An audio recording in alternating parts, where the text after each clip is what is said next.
Okay, AP Physics C-ers, I just wanted to do one more rotational dynamics problem for you. It's kind of a common setup. I'm going to try to draw it to the best of my ability and then kind of simplify it and do it out.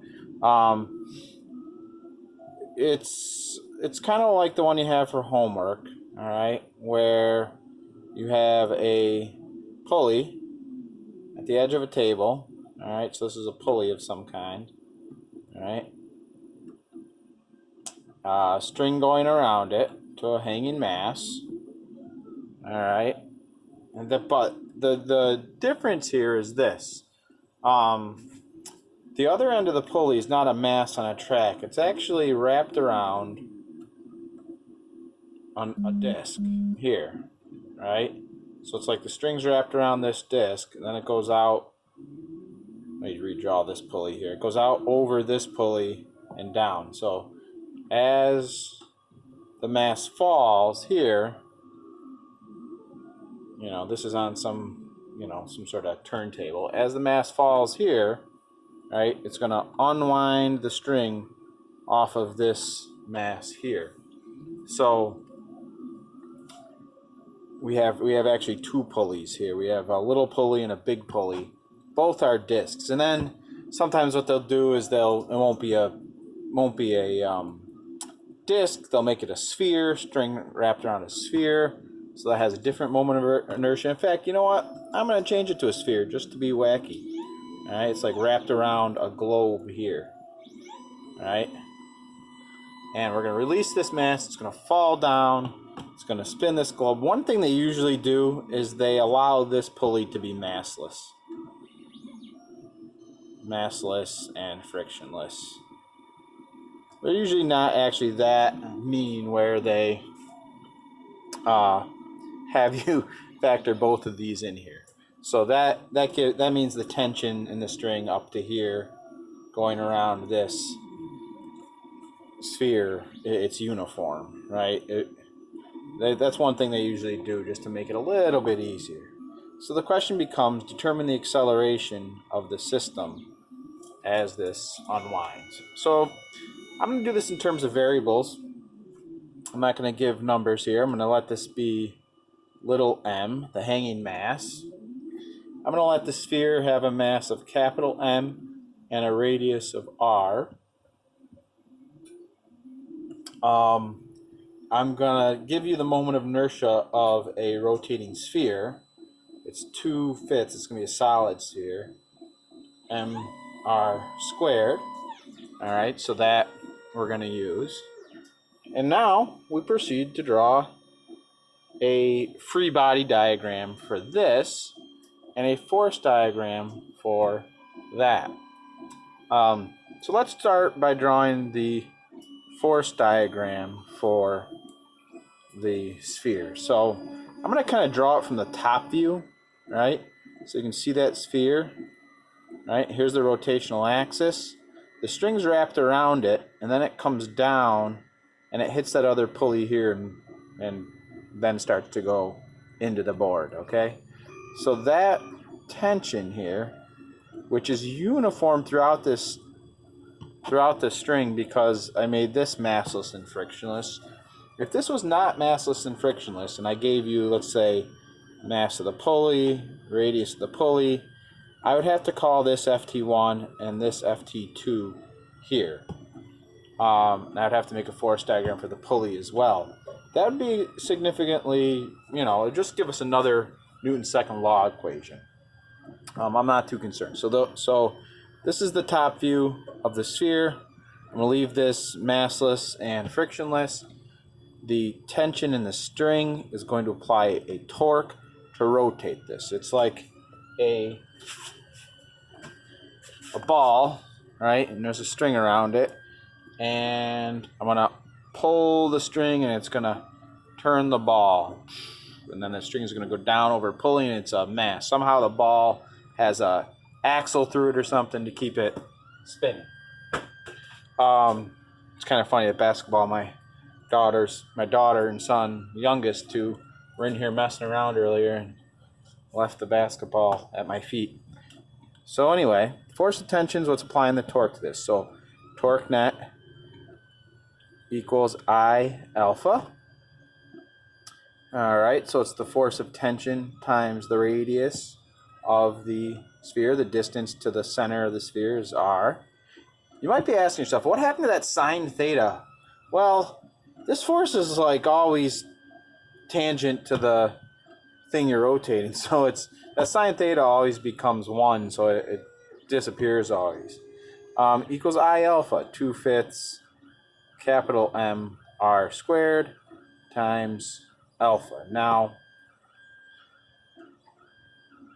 we will have to address that alpha in a second here. Always remember, the tangential, so when something's rotating, right, there is a angular velocity and angular acceleration. But then we could also convert that into the number of meters per second, the speed, the actual speed of the surface of the rotating object. And the tangent, which we call the tangential velocity, right, and the tangential acceleration. Vt equals r omega, the tangential acceleration equals r alpha, right?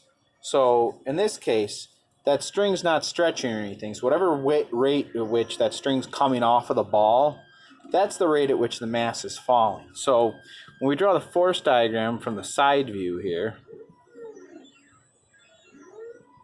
for the falling mass, it's force of gravity pulling it down, and that same tension is holding it up. It's accelerating down. Whatever rate that mass is falling, that's how fast the string's coming off this ball, and it's how fast the surface of the ball is moving, right? So that means at any given time, this object's acceleration, magnitude of acceleration, is equal to the ball's magnitude of acceleration where that rope is making contact, okay?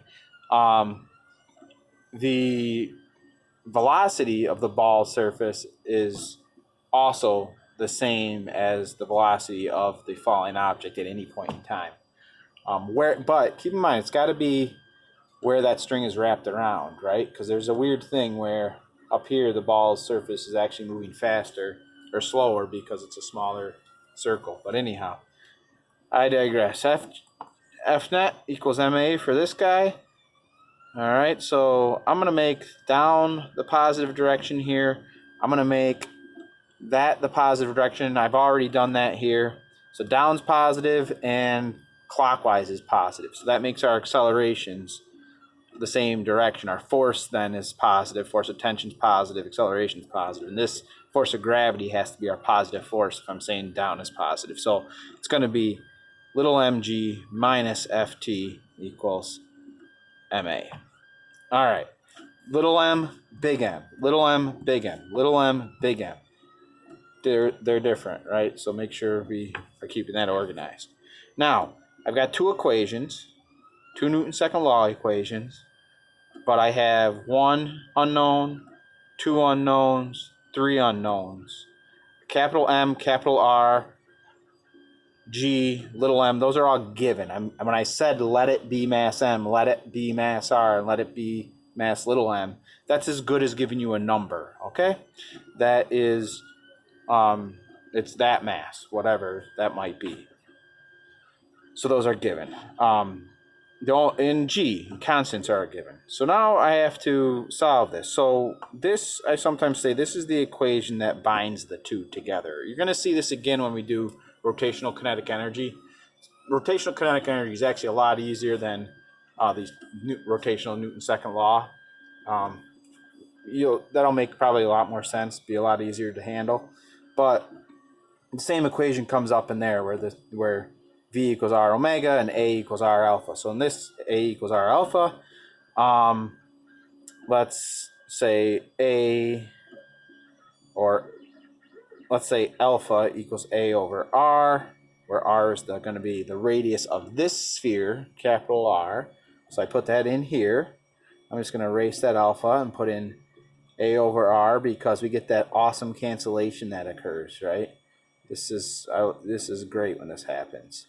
Boom, boom, boom, boom. We're left with Ft equals 2/5 capital M times A. And then we can put that in over here. So this is the magnitude of the force of tension. It's pulling it that way. That's the magnitude of this force pulling up on this. So it's mg. Don't put a second negative sign in here. I already made the force of tension negative right here. All right, don't put another negative sign on there. mg minus 2/5 capital MA. Now we're writing these capital M's and lowercase m's in the same equation now. Man, I have terrible handwriting, so I want to be fairly neat with that. So maybe I should try to make that M a little straighter up and down, but whatever. Lowercase MA. All right, so now I want to group together the A terms. So I get mg equals 2/5 capital MA plus MA.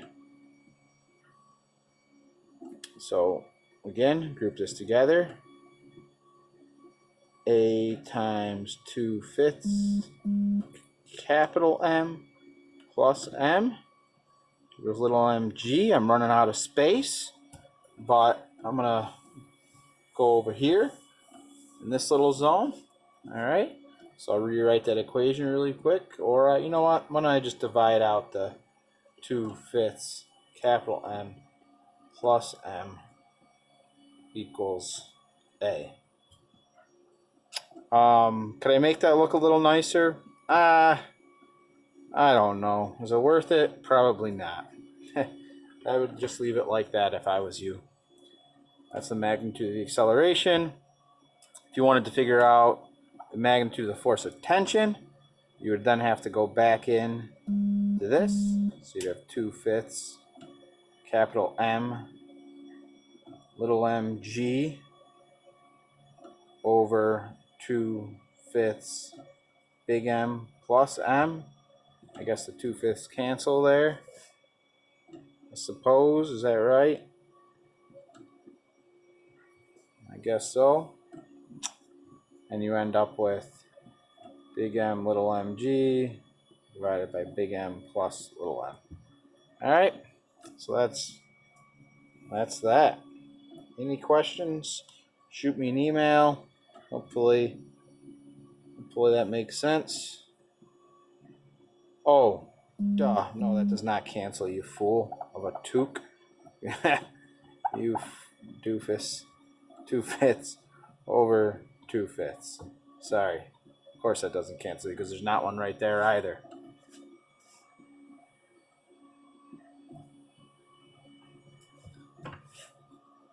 All right. So it's the product of the masses divided by the sum of the masses. And that's a pattern we see. And often we'll pull that G over to the side here. And we could do this with the blob method if we wanted to. All right, the good old blob method.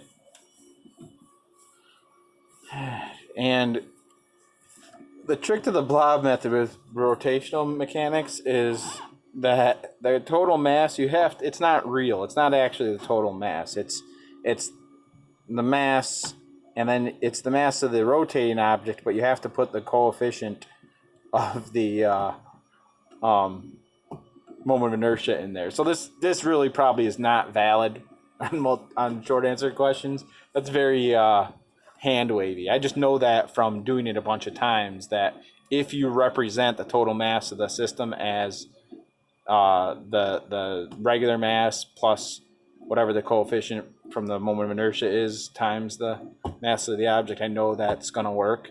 And what external forces are acting on the system? Well, it's just little mg. So this is so awesome.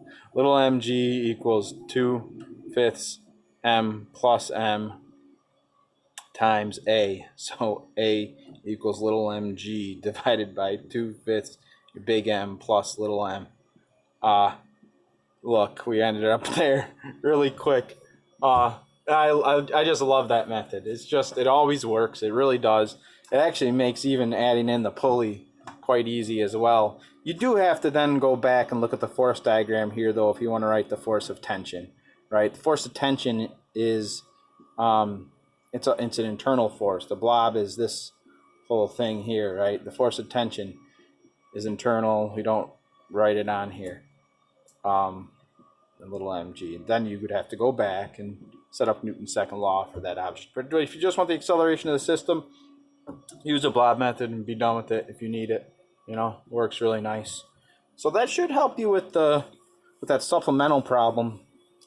The one with the track, cart, pulley here. It's a little bit different, right?